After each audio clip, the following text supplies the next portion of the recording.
ষষ্ঠ গণবিজ্ঞপ্তিতে সুপারিশ না পাওয়া প্রার্থীরা বিশেষ গণবিজ্ঞপ্তির মাধ্যমে নিয়োগের দাবি জানালেও ভিন্ন চিন্তা করছে বেসরকারি শিক্ষক নিবন্ধন ও প্রত্যয়ন কর্তৃপক্ষ এনটিআরসিএ।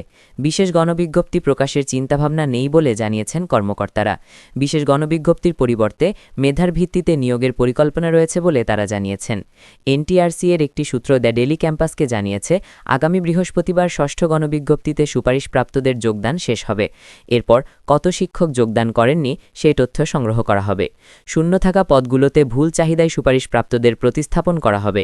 পরবর্তীতে যদি পদ শূন্য থাকে তাহলে সুপারিশ না পাওয়া প্রার্থীদের মধ্যে যারা মেধাতালিকায় এগিয়ে থাকবে তাদের নিয়োগ সুপারিশ করা হতে পারে।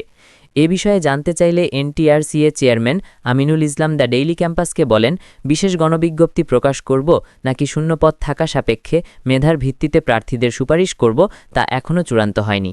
যে পদগুলো শূন্য হবে সেগুলোতে আগে ভুল চাহিদায় সুপারিশপ্রাপ্তদের প্রতিস্থাপন করা হবে। এরপর পদ শূন্য থাকলে যারা মেধাতালিকায় এগিয়ে থাকবে তাদের নিয়োগ সুপারিশ করা হতে পারে। জানা গেছে 2023 সালের 2 নভেম্বর 18তম বিজ্ঞপ্তি করে এনটিআরসিএ। এতে আবেদন করেন 18,65,719 জন আবেদন করেন। আবেদনকারীর মধ্যে প্রিলিমিনারি, লিখিত ও মৌখিক পরীক্ষায় চূড়ান্তভাবে উত্তীর্ণ হন 60,521 জন।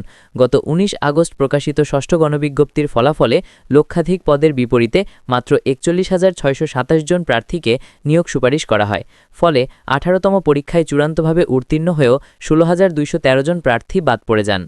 সুপারিশ বঞ্চিত প্রার্থীদের অভিযোগ, মেধা ও যোগ্যতা থাকা সত্ত্বেও চূড়ান্ত নিয়োগ না পাওয়ায় তারা হতাশা, মানসিক চাপ ও পারিবারিক ও সামাজিক চাপের মুখোমুখি হচ্ছেন।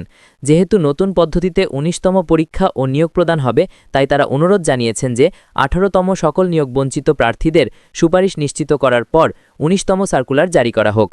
নিবন্ধন প্রার্থীরা বলেন, 2022 সালের 6 ফেব্রুয়ারি শিক্ষক সংকট নিরসনে 15,163 জন প্রার্থীর জন্য বিশেষ গণবিজ্ঞপ্তি প্রকাশ করা হয়েছিল। এই অবস্থায় বিশেষ গণবিজ্ঞপ্তির মাধ্যমে 18তম পরীক্ষায় উত্তীর্ণ 16,213 জন প্রার্থীর নিয়োগ প্রদানের দাবি জানিয়েছেন তারা।